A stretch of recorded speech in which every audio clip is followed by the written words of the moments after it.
तुकोबर आहे, तुम्ही जे भजन करतात ना ते भजन चुकीचं आहे. तुम्ही भजन कुणाचं करावं? रामकृष्ण हरी मंत्र हा सोपा, याचं भजन करा. सांगणारे कोण होते? बाबाजी चैतन्य. सांगितलं केव्हा?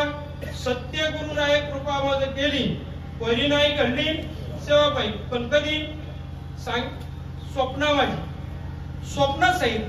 ज्या वेळेस तुकोबाराय चुकले त्या वेळेस भगवंताची सुद्धा ताकद नाही, एवढे कठोर संत तुकोबाराय. तो देव सांगतोय चोरांना, मी मालकाच्या पुढे उभा राहत नाही, मग मी बाहेर आहे, तुम्ही आतमध्ये जा. चोर निघाले, तुकोबारांच्या समोर उभे राहिले. ते तुकोबारांच्या कीर्तनाला पंचकृषी. रात्री 3 वाजेपर्यंत मिस कॉल नाही, झोपणं नाही, काहीच नाही. कीर्तन 7 ते 9चं असलं काय, 9 ते 11चं असलं काय, 8:30 ते 10:30 असलं काय, कीर्तन 2:30 वाजेपर्यंत गेलं तर एकही माणूस उठला बोला की उठला नाही. अवघड आहे. जर का महाराजांनी 2:30 वाजवलेच तुमचं अवघड झालं. उठलं नाही पण ध्यानस्थ झाले.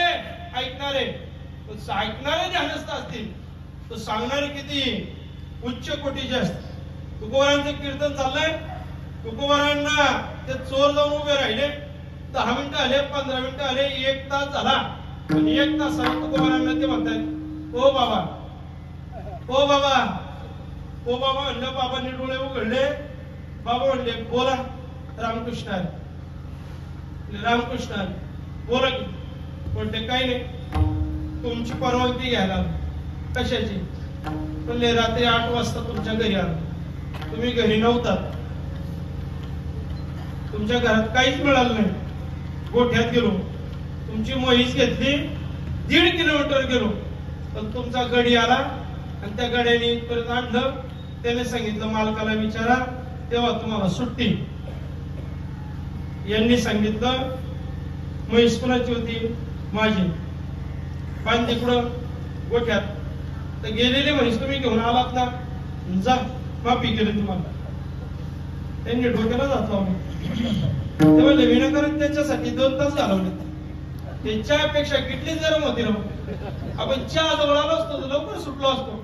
दया, क्षमा, शांती ते देवाची वस्तू. तुकोबारांच्या अंतःकरणात देव काय? तर दया आहे, क्षमा आहे आणि शांती आहे. ती नाही गुण धर्म तुकोबारांच्या अंतःकरणात आहे. चोराला सुद्धा तुकोबारांनी क्षमा केली, चोराला क्षमा केली. ऐका, पण ज्यावेळेस चोराला क्षमा करतात तेव्हा तुकोबारांची दृष्टी भगवंताकडे आहे. आणि तुकोबारांच्या देवाला म्हणतात, देवा, आणि द्वापार युगामध्ये गुरवळली, ऐकून होतो, सोबत होतो, पण अजूनही तुझी चोरी करण्याची सवय गेली नाही, तुझी जनावर वळण्याची सवय गेली नाही, गोरक्षणाची सवय गेली नाही. हे पुराव्यानुसार आता कळालं. तुकोबारांच्या कीर्तनातून भगवंत तुकोबारांच्या प्रपंचाचं रक्षण करण्याकरता गेला.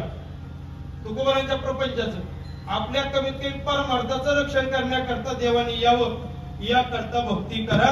आणि ही भक्ती जर करायची असेल तर तुकोबारा म्हणतात, त्याला मन खूप स्वच्छ लागतं. स्वच्छ मन, स्वच्छ.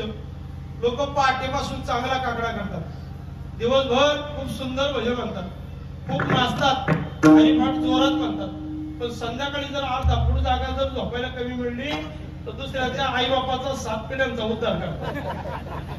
तुकोबारा मन स्वच्छ करा. काय करा रे प्रसन्न. मी दिंडी चालवतोय, मला माहितीये, दरवर्षी 2-4 तरी झंझटी मिटवायला लागतात. मग त्यांना सांगायला लागतं, बाबा तुम्ही भागवत करा. सुखदेव बाबाला विचारा, 8 वर्षापूर्वी नगर जिल्ह्यातून मी आता म्हटलं, बा मला तुम्ही दिसले की पाचपोते साहेब दिसले का? होतो बाबा कुठे गेले? महाराज असतं मला भेटतील आता. हा, आणि मग ते श्रीगोंदा जिल्ह्यातून, तालुक्यातून एक व्यक्ती आपल्या दिंडीमध्ये आला. ते लांगी त्यांचं गाव होतं, नावही सांगतो.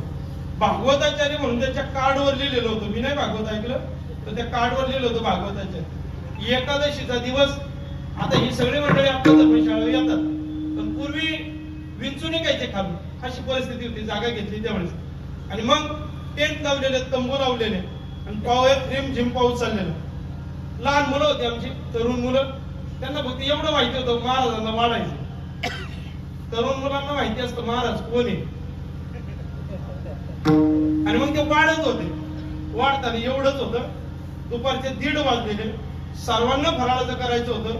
ते वाढणाऱ्या मुलाचं एवढंच मत होतं, फक्त एवढंच. एक एक पळी वाढत पुढे जातो, पंगत संपली की परत रिटर्न पाठीमागे येतो, तुम्हाला मिळेल.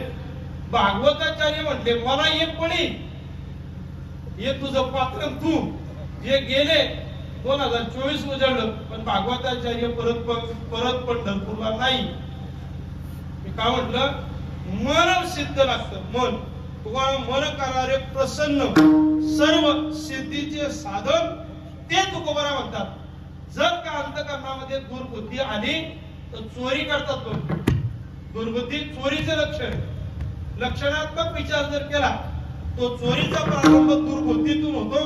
बुद्धीला कळत नाही, बुद्धीचा पालट झाल्यानंतर चोरी काय, पाप काय आणि पुण्य काय हे जाणता येत नाही. म्हणून पुण्य जाणायचं असेल तर तुकोबा म्हणतात दुर्बुद्धी धरू नका, दुर्बुद्धीचा त्याग करा. कारण तुमच्या आमच्या अंतकरणामध्ये 2 बुद्धी, एक सत आणि एक दुर्बुद्धी.